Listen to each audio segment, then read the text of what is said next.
अस्सलाम वालेकुम नाज़रीन, मैं हूं अब्दुल रहमान और आप देख रहे हैं अब्दुल रहमान ऑफिशियल। नाज़रीन, बहुत बड़ी खबर आई है कि पीटीआई से बल्ले का निशान छिन गया। पीटीआई बल्ले के निशान से महरूम हो गई। नाज़रीन, इसके बारे में इलेक्शन कमीशन में एक केस चल रहा था इंट्रा पार्टी इलेक्शन के हवाले से, उसका फैसला महफूज किया गया था। अब उस केस का फैसला आ गया है जिसमें पीटीआई से उसके बल्ले का निशान ले लिया। अब इलेक्शन कमीशन में इस पे ऑब्जेक्शन ये लगाई है कि पीटीआई ने जो इलेक्शन करवाए थे, इंट्रा पार्टी इलेक्शन करवाए थे, वो आइन और कानून के मुताबिक नहीं थे। उसमें अकबर एस बाबर और भी दूसरे उम्मीदवारों ने दरखास्त जमा करवाई थी कि हमें फैसिलिटेट नहीं किया जा रहा। तो इसके मुतालिक मैंने पहले भी एक वीलॉग बनाया था कि अकबर एस बाबर साहब उनको ले डूबेंगे, तो वही हुआ। इलेक्शन कमीशन ने फैसला सुना दिया और इस फैसले के बारे में मैंने प्रोडिक्शन की थी कि ये बिल्कुल लास्ट डेज जो होंगे ना, उन दिनों में ये फैसला होगा। तो उसी तरह बिल्कुल वैसा ही हुआ कि इसका फैसला जो महफूज था उसका आज उन्होंने आज रात 12 बजे तक का टाइम था, लेकिन उन्होंने आज रात अभी थोड़ी देर पहले, कोई आधा घंटा पहले, अभी बजे हैं तकरीबन 9:30, तकरीबन 9 बजे के करीब, 9 सवा 9 बजे के करीब ये फैसला सुना दिया कि पीटीआई से बल्ले का निशान ले लिया गया और उनके पीटीआई के जो इंटर पार्टी इलेक्शन थे वो कलअदम करार दे दिए गए। तो नाज़रीन, बहुत बड़ा फैसला है पीटीआई के लिए। अब पीटीआई के लिए मैदान कितना तंग है, कितनी जगह बची, इसके बारे में बात करते हैं। अब जो पीटीआई के कानूनी माहिरीन है, जो लीगल टीम है, उनके पास एक ऑप्शन है कि वो हाई कोर्ट में जाएंगे, हाई कोर्ट में जाके इस फैसले को चैलेंज करेंगे। अब देखते हैं हाई कोर्ट में क्या बनता है। अगर दूसरी तरफ देखा जाए तो हाई कोर्ट में इनके पास टाइमिंग बहुत कम है। उसकी रीजन ये है कि जो उम्मीदवार के कागजात नामजदगी है उसका टाइम बहुत कम रह गया। हालांकि उसके मुतालिक एक केस भी सुना गया है, एक एप्लीकेशन भी दी गई इलेक्शन कमीशन में, और इलेक्शन कमीशन में 2 दिन का मजीद टाइम बढ़ा दिया कागजात नामजदगी जमा कराने में। लेकिन हुआ यह कि पीटीआई अगर इंट्रा पार्टी इलेक्शन करवाती है, अगर हाई कोर्ट इनकी जो दरखास्त है उसको सुन लेती है और फैसला फिर भी पीटीआई के अगेंस्ट कर देती है, तो फिर ये इलेक्शन कैसे करवाएंगे? तो अब ये बहुत बड़ा मसला बन गया पीटीआई के लिए। देखते हैं पीटीआई क्या करती है, इस मामला से कैसे निपटती है। लेकिन होना यही था और लग यही रहा था, इसकी प्रेडिक्शन मैंने पहले की थी कि अकबर एस बाबर साहब इनको ले बैठेंगे। तो वही हुआ, पीटीआई अपने बल्ले के निशान से महरूम हो गई। आज नाज़रीन, सुप्रीम कोर्ट में एक और फैसला आया साइफर केस के मुतालिक। उस फैसले में फिलहाल खान साहब को जमानत मिली है, फैसला भी फाइनल नहीं हुआ, और शाह महमूद कुरैशी साहब को भी जमानत मिल गई है। और इस जमानत में मेन चीज ये थी कि खान साहब के पास वो कोड्स नहीं थे जो कहा गया। अब देखें, ये केस तो अभी चल रहा है, इसका भी फैसला आना है, लेकिन वक्ती तौर पर खान साहब को जमानत मिल गई और शाह महमूद कुरैशी को भी जमानत मिल गई। खान साहब पे पहले ही 2 मजीद केसेस और चल रहे हैं, रेफरेंस चल रहे हैं जो बड़े अहम है, उनकी वजह से गिरफ्तारी उनकी हुई है।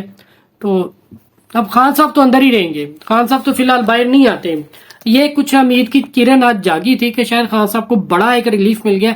देखने में इस वक्त और टाइमिंग के हिसाब से ये बहुत बड़ा रिलीफ है, लेकिन इसका खान साहब को खातर खा फायदा नहीं होगा इस जमानत का। अगर शाह महमूद कुरैशी की बात करें तो उन पे कोई ऐसा केस नहीं है मजीद और जिन पे उनकी गिरफ्तारी हो। काफी टाइम गुजर गया हुआ, लेकिन अब तक उनकी गिरफ्तारी नहीं हुई। इसका मतलब है कि फिलहाल वो बचे हुए हैं।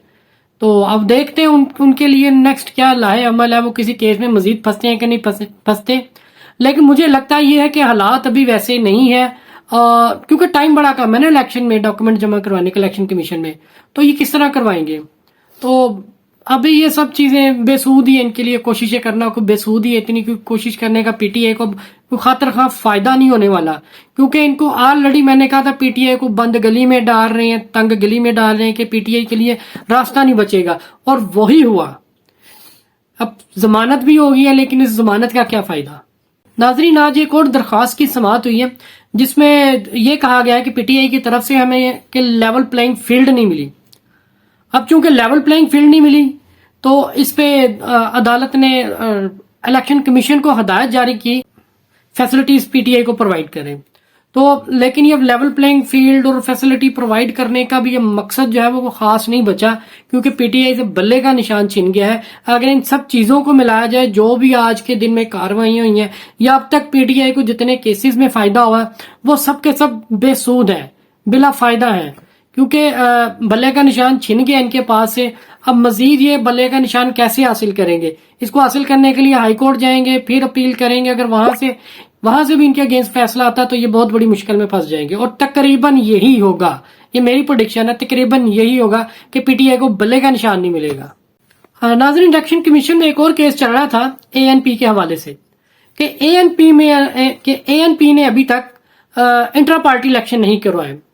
اس کے متعلق ان کو 6 ماہ پہلے بھی کہا گیا، کچھ عرصہ پہلے بھی کہا گیا کہ آپ نے الیکشن کروانے ہیں، لیکن اے این پی نے الیکشن نہیں کروائے، انٹرا پارٹی الیکشن، اور نہ کوئی ایسے ڈاکومنٹس، ایسی دستاویزات جمع کروائی ہیں جو ان کو سپورٹ کرے۔ تو لہٰذا اے این پی کے جو لالٹن ہے، موسٹلی وہ کے پی کے والے زیادہ جانتے ہیں لالٹن کے نشان کو، اے این پی کی جو لالٹن ہے وہ بھی نشان ان سے چھن جائے گا۔ اب ان کی آگے کیا حکمت عملی ہے اے این پی کی، وہ بھی دیکھتے ہیں کہ وہ کیا کر پاتی ہے، وہ بھی الیکشن میں آئے گی یا وہ بھی اسی طرح ہی آؤٹ ہو جائے گی الیکشن سے۔ تو ناظرین، یہ تھی اب تک کی جو تازہ خبر، لیکن اس میں ایک چیز میں آپ کو بتانا بھول گیا کہ گوہر خان اب پی ٹی آئی کے چیئرمین نہیں رہے، جو کہ انٹرا پارٹی الیکشن کے تھرو آئے تھے بن کر۔ خان صاحب نے فیصلہ کیا تھا، یہ فیصلہ خان صاحب کا نہیں تھا، یہ فیصلہ ان کی بشرا بی بی کا تھا، ان کی بیگم کا تھا، جنہوں نے 3 نام دیے تھے، ان میں سے ایک گوہر خان بھی تھا۔ تو یہ فیصلہ گوہر خان صاحب کے اگینسٹ بھی آیا، کافی کوشش کی ہے کہ انہوں نے اپنی چیئرمین شپ کو بچانے کی، لیکن یہ خطرہ پہلے دن سے میں اس کے متعلق آپ کو بار بار آگاہ کر رہا تھا کہ یہ خطرہ ہوگا۔ اب گوہر خان صاحب بھی جائیں گے اور ساتھ یہ بلے کا نشان بھی جائے گا۔ دیکھیں، عثمان بزدار صاحب بھی انہی کا ہی فیصلہ تھا، اسی طرح کا فیصلہ تھا، ان کی بیگم کے کہنے پہ فیصلہ ہوا تھا، تو اس کا بھی آپ نے رزلٹ دیکھ لیا۔ خیر، خان صاحب کو خود سوچنا چاہیے، خود دانشمندانہ فیصلے کرنے چاہیے۔ یہ کوئی چھوٹی پارٹی نہیں ہے پی ٹی آئی، اور یہ ملک کوئی چھوٹا ملک نہیں ہے، کوئی چھوٹی بات نہیں ہے۔ اس ملک کا وزیر اعظم بننا کوئی چھوٹا کام نہیں ہے۔ تو خان صاحب کو اپنے جو مرتبہ ہے، رتبہ ہے، اس کے حساب سے دیکھنا چاہیے کہ وہ کوئی اچھے فیصلے کریں جو پارٹی کے لیے بھی اچھے ہوں، ملک کے لیے بھی اچھے ہوں، اور ان کی اپنی ذات کے لیے بھی اچھے ہوں۔ خیر، خان صاحب کے ساتھ اب اس وقت کیونکہ پاکستان ہے، پاکستان میں ہوتا ہی یہی ہے۔ لاسٹ ٹائم جو الیکشن ہوا جب خان صاحب جیتے تو اس وقت لیول پلینگ فیلڈ نون لیگ کے لیے نہیں تھی۔